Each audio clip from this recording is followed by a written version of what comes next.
नमस्कार मंडळी, स्वागत आहे तुमचं आपल्या सगळ्याच प्लॅटफॉर्म्सवरती। मंडळी, आज आपण सिल्लोड या ठिकाणी आलेलो आहोत आणि या ठिकाणी काही उमेदवार आपले उमेदवारी अर्ज भरतायत, तर आपण त्यांच्याशी चर्चा करणार आहोत, बघणार आहोत काय आहे। सर नमस्कार, स्वागत आहे तुमचं। काय सांगाल, आज तुम्ही उमेदवारी अर्ज दाखल केला आहे, कशा पद्धतीचे वातावरण या ठिकाणी बघायला मिळालं? अंबादास संघर्ष योद्धा मराठा योद्धा मनोज जरांगे पाटील यांनी संघर्ष योद्धा मनोज जरांगे पाटील यांनी आदेश दिल्याप्रमाणे राजकारणात आम्हाला जायची इच्छा नव्हती। अजूनही आमची अशी मानसिकता होती की या सरकारने, या गेंड्याच्या कातडीच्या सरकारने आरक्षण द्यायला पाहिजे। हे सत्ताधारी असो विरोधी पक्ष असो, यांनी मराठा आरक्षणाचा बाजार मांडला होता, मराठ्यांना गृहीत धरत होते।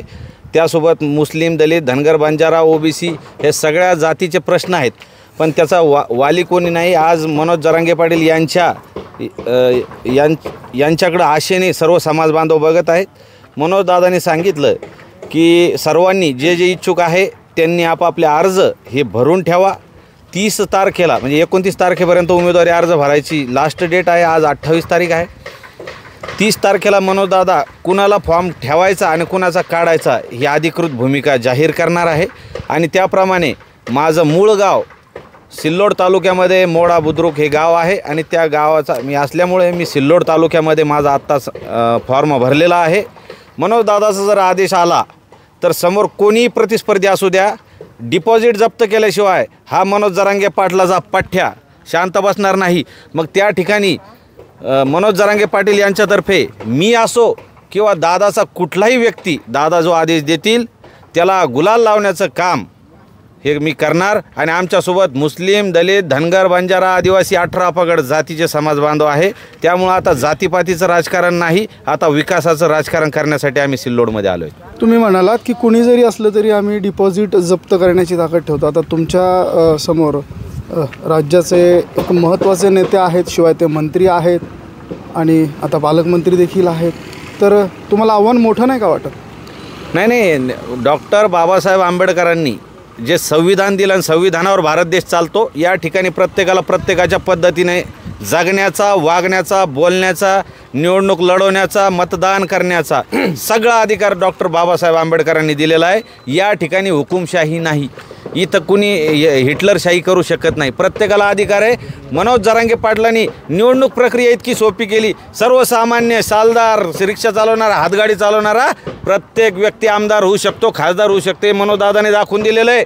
मनोज दादा म्हणतात कुणी फॉर्म भरा, मी तुमच्या पाठीशी आहे। आणि त्यामुळं समोर किती छोटा प्रतिस्पर्धी असो किंवा किती बलाढ्य असो, जेवढा मोठा प्रतिस्पर्धी असला तेवढं आम्हाला चांगलं आहे। कारण आज आपण बघू शकताय ज्या लोकांनी मराठा समाजाला हलक्यात घेतलं त्या लोकांना आज आंतरवालीच्या चक्रा मारावं लागतात। जे लोकांचं तुम्ही म्हणतायत की आव्हान मोठं वाटत नाही का, त्या सर्व लोक आंतरवाली सराटीत असेल किंवा गॅलेक्सी हॉस्पिटलला भेटून मनोज दादाचा भेटून गेलेले। त्यामुळं आम्हाला प्रतिस्पर्धी कोणी वाटत नाही, सगळ्यांचे धाबेदान आणलेले। 288 मध्ये एकालाही गुलाल लागू देणार नाही, फक्त मनोज दादाने आदेश द्यावा। एका वाक्यामध्ये उत्तर तिघांकडनं अपेक्षित आहे। तुम्ही अर्ज भरलाय? माझं नाव तुम्ही अर्ज भरलाय? हो, मी अर्ज भरला। तुम्ही अर्ज भरलाय? हो। तुम्ही भरलेला आहेत की भरणार आहात? नाही, भरणार उद्या। मंडळी, मी इंटरप्ट करतोय सगळ्यांना। त्याचं कारण असं आहे की हा सिल्लोड विधानसभा मतदारसंघ हा आहे आणि 3ही उमेदवार हे या ठिकाणी अर्ज भरणार आहेत आणि भरलेला आहे। दोघांनी अर्ज भरलेला आहे, एक उमेदवार अर्ज भरणार आहे। तर आता या तिघांकडेही आपण विचारणा करणार आहोत की काय काय एजेंडे आहेत किंवा कशा पद्धतीनं तुम्ही अर्ज भरत आहात किंवा काय गोष्टी तुम्ही करणार आहात। तर सर, सर्वप्रथम तुमचा परिचय आमच्या प्रेक्षकांना तुम्ही द्यावा। मी सुनील मिरकर, सिल्लोड सोयगाव विधानसभा मतदारसंघातला रहिवासी आहे। अच्छा, तर तुम्ही अर्ज उद्या भरणार आहात? हो। बरं, तर काय सांगाल, आता सचिन हवळे पाटील आणि मिरकर साहेब तुम्ही दोघेही इच्छुक आहात, मनोज जरांगे पाटील यांच्याकडनं उमेदवारी जाहीर व्हावी याच्यासाठी तुम्ही इच्छुक आहात, तर पुढील वाटचाल कशी असणार आहे आणि काय काय तुम्ही दोघेही सोबत आहात आज, आम्हाला हे खरं तर नव्याने बघायला मिळत आहे। नाही, आम्ही दोघंच नाही, जे बी जरांगे पाटलावर प्रेम करतात जरांगे पाटलांनी ज्यांना ज्यांना उमेदवारी अर्ज भरण्याची सांगितलेले आहे तर ते सर्व आम्ही एकत्रच आहोत.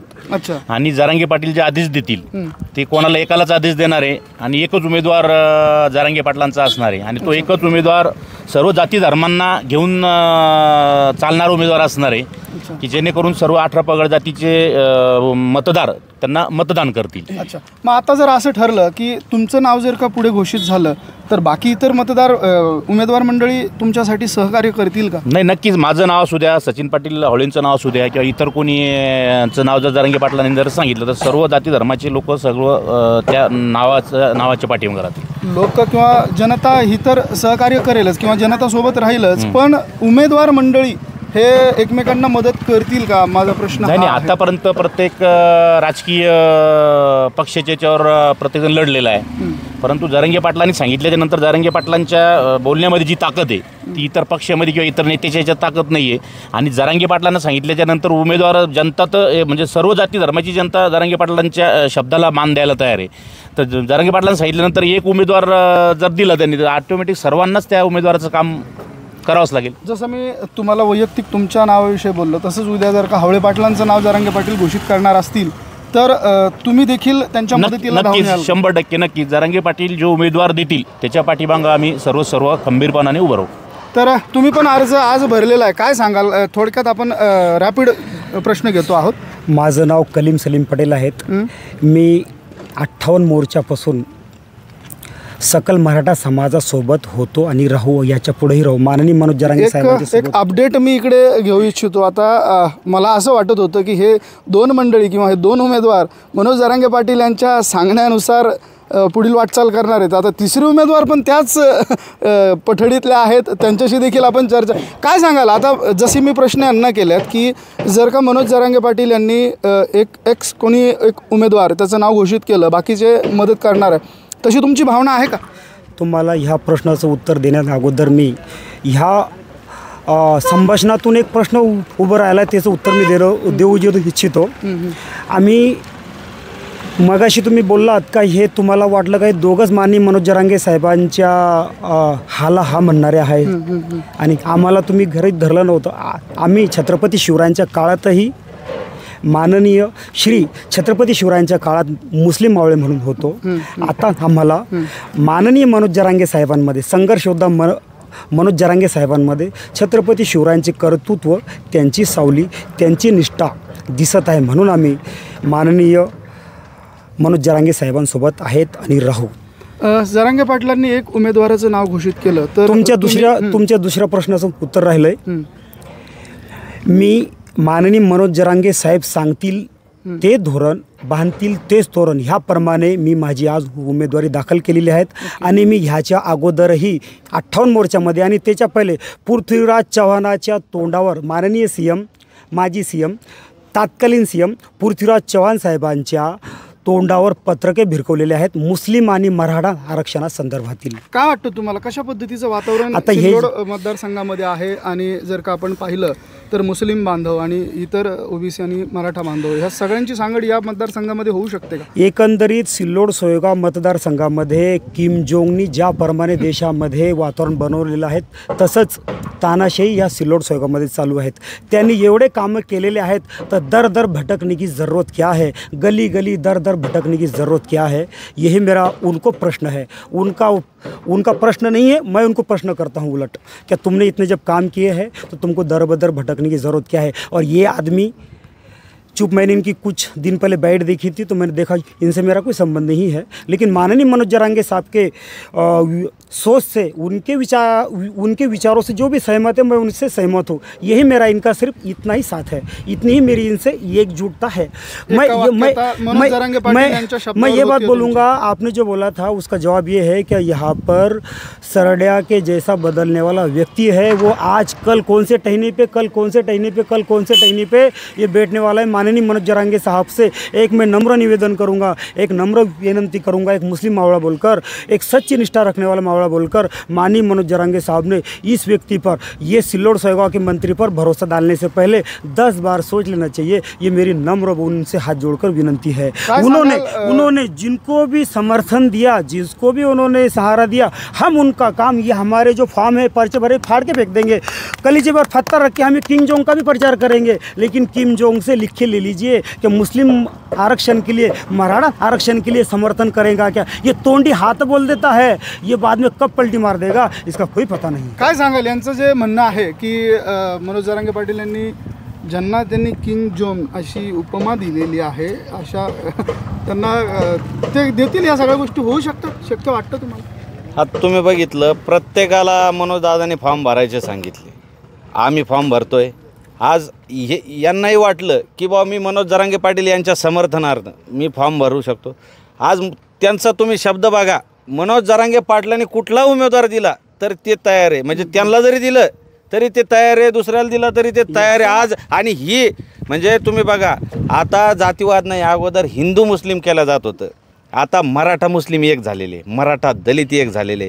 आणि जे हिंदवी स्वराज्य 350-400 वर्षा पहिले छत्रपती शिवरायांनी केलं होतं, मुस्लिम बावळे त्या ठिकाणी आमचे लष्कर प्रमुख हे मुस्लिम मावळे होते। आणि आज ती निष्ठा, हे राजकारणी काय करतात, निवडणूक आली की जाती जातीमध्ये भांडणं। अरे हिंदू खतरे में नहीं, मुस्लिम खतरे में है, दलित खतरे में है, मराठा खतरे में। आज सगळ्यांच्या सभा ओस पाडल्या, लक्षात घ्या, सगळ्यांच्या सभा दसरा मेळावे सगळ्याचे फेल गेले, काऊन मराठे झेंडे घेऊन जात होते त्या मेळाव्याला, आज मराठ्यांनी दाखवून दिलेलं आहे। आणि मी आज इथं फॉर्म भरलेला आहे, डंके की चोट पर सांगतो, ते भाज्याकडे पाहून जिलेबी मागतो त्याला बी सांगतो, आज फॉर्म भरला, तुझ्या दम असेल तर अजून उद्याचा दिवस आहे, तो वडापाव खाणार आहे त्याला बी सांगतो, येऊन माझ्या विरोधात उभं राहून दाखवायचं या ठिकाणी। हे एक चॅलेंजच इथं आहे असं म्हणायला हरकत नाही। मिरके साहेब, मला तुमच्याकडनं एक प्रश्न जाणून घ्यायचा।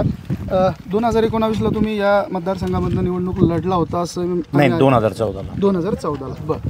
काय समीकरणं आहेत सिल्लोड सोयगाव मतदारसंघाची, समीकरणं काय आहेत, कशा पद्धतीने इथे एकजूट होऊ शकते, जे वेगवेगळ्या समाजाचे बांधव आहेत ते एकत्र येऊ शकतात का?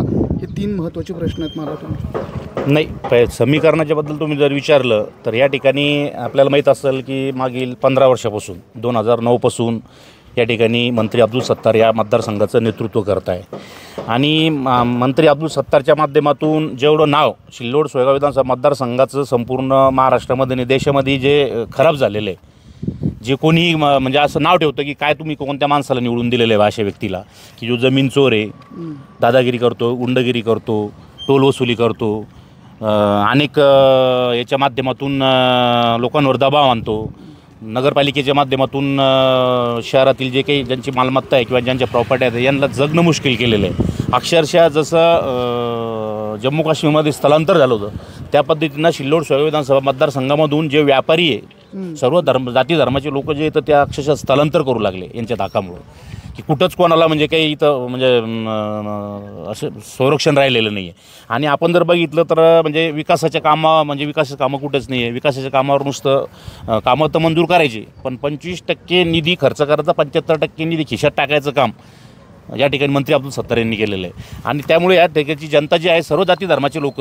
त्यांना म्हणजे कंटाळलेले आहे। आणि म्हणून येणाऱ्या निवडणुकीमध्ये किंवा ज्या पद्धतीने आता पक्षावर तर कोणत्या काही भरोसा राहिलेला नाही किंवा नेत्यावर जनतेला भरोसा राहिलेला नाही, पण संघर्ष योद्धा मराठा योद्धा जरांगे पाटील जे आहे तर यांच्यावरच आता पूर्ण म्हणजे जनतेला, सर्व जाती धर्माच्या जनतेला त्यांच्यावर भरोसा आहे। आणि म्हणून ते जे उमेदवार सांगतील किंवा ज्या सचिन भाऊ आवळेसचे सांगितल्याप्रमाणे ज्या दगडाला ते शेंदूर लावतील तर तो दगड निश्चित या ठिकाणी विजय झाल्याशिवाय राहणार नाही। आणि ही जी दहशतवाद, दादागिरी, गुंडगिरी जे अब्दुल सत्तारची, ती येणाऱ्या 20 तारखेच्या मतदानाच्या रूपातून आणि 23 तारखेच्या निकालाच्या माध्यमातून या सिल्लोड सोयगाव विधानसभा मतदारसंघातली जनता यावेळेस दाखवून देणार आहे। अब्दुल मला आणखी एक प्रश्न तुम्हाला विचारायचा आहे की सिल्लोड सोयगाव मतदारसंघामध्ये बरीचशी अशी खेडे आहेत की ज्या खेड्यांची लोकसंख्या ही 5,000, 7,000, काही खेड्यांची 10-10 हजारापर्यंत आहेत। अशा मोठमोठ्या गावांमधनं कसं समीकरण तयार होतं? आणि ह्या म्हणजे असं पण सांगितलं जातं की या गावांमध्ये अब्दुल सत्तारांची ताकद मोठ्या प्रमाणात आहे, खूप सारे हिंदू बांधव, मराठा बांधव हे त्यांच्यासोबत असतात, काय सांगा? नाही, ताकद म्हणजे अब्दुल सत्तारची ताकद नक्कीच आहे ना, पण ती ताकद कोणत्या माध्यमातून आहे? त्यांनी आता प्रत्येक मोठ्या मोठ्या गावामध्ये शाळा खोललेल्या आहे, शाळा उघडलेल्या आहे. त्या शाळेमध्ये जे शिक्षक आहे, शाळेमध्ये विद्यार्थी नाही आहे पण शिक्षक बरोबर आहे आणि ती त्यांची ताकद आहे. आणि त्या शिक्षकाच्या माध्यमातून निवडणुकीच्या काळामध्ये त्यांचा ते उपयोग करून घेता. त्या शिक्षकाच्या माध्यमातून गावागावामध्ये जाऊन पैसे वाटण्याचं काम करता. त्या शिक्षकाच्या माध्यमातून त्यांची जे कर्मचारी आहे त्यांच्या माध्यमातून पैसे वाटण्याचं काम असू द्या किंवा निवडणूक लढवण्याचं काम असू द्या, त्यांचा प्रचार करण्याचं काम ते करून घेतात. ताकद नक्कीच त्यांची मोठी आहे. ताकद कशामुळे मोठी आहे की बा त्यांची ताकद पैसा आहे त्यांच्याकडे म्हणून त्यांची ताकद मोठी आहे. बाकी जनता त्यांच्याकडे नाही. आणि त्या बळावर जसं यांनी सांगितलं की बा ते म्हणजे हिटलरशाही, जी हिटलरशाही आपण बघितलेली, मोगलशाही आपण बघितलेली, तर तीच या सिल्लोड सोयगाव मतदारसंघामध्ये अब्दुल सत्तारच्या माध्यमातून राबवली जाते. म्हणून अब्दुल सत्तारची ताकद तुम्हाला जास्त मोठी दिसते. या ठिकाणी आपण पाहत असेल की बा अब्दुल सत्तार, मी म्हणजे त्याला उपमा दिलेली की बा एक सरड्या जसं कलर बदलतो, अनेक कलर बदलतो, तसे अब्दुल सत्तार हे अनेक कलर बदलतात. कधी कोणत्या पक्षात जातील, कधी कोणत्या, कारण पापी साम्राज्य कमवलेलं आहे आणि ते पापी साम्राज्य सांभाळण्यासाठी जी सत्ता लागती तर त्या सत्तेमध्ये अब्दुल सत्तार त्या जिकडे सत्ता असेल तिकडे ते जाता. कारण सत्ता जर नसली, समजा ज्या सत्ताधारी पक्षात जर ते नसले तर ते जिवंतच राहू शकत नाही. कारण त्यांना लगेच म्हणजे जेलची वारी, जेलमध्ये जावं लागेल त्यांना. शेट कुठ